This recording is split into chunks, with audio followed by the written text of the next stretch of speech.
Voici le sandwich Monte Cristo, le meilleur sandwich que j'ai jamais goûté. Alors prépare 3 tranches de pain de mie. Enlève les bords à l'aide d'un couteau.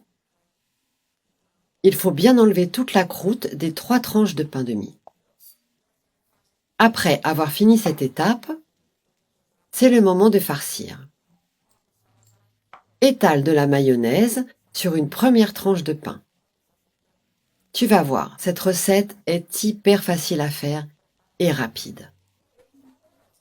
Après avoir bien étalé la mayonnaise, tu vas répéter ce processus sur une deuxième tranche de pain de mie et tu étales bien. Et sur la troisième tranche, tu vas étaler de la moutarde pour rendre le sandwich super savoureux. Voilà. La moutarde, c'est l'ingrédient spécial de notre recette. Ajoute maintenant du fromage râpé, comme ça. Moi, j'adore le fromage.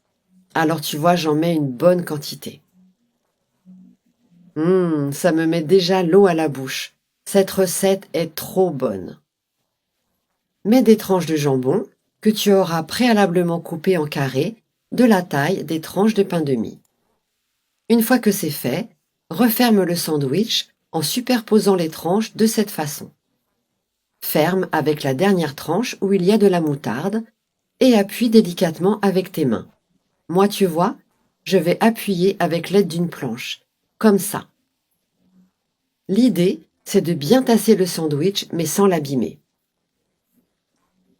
Voilà le résultat idéal que l'on veut obtenir de notre sandwich. Puis, tu vas casser un œuf dans un plat. Tu ajoutes 20 ml de lait, de la muscade et tu termines avec une demi-cuillerée de poivre noir. Mélange bien les ingrédients avec une fourchette. Ensuite, ajoute le sandwich fini en appuyant bien pour l'imbiber de ta préparation.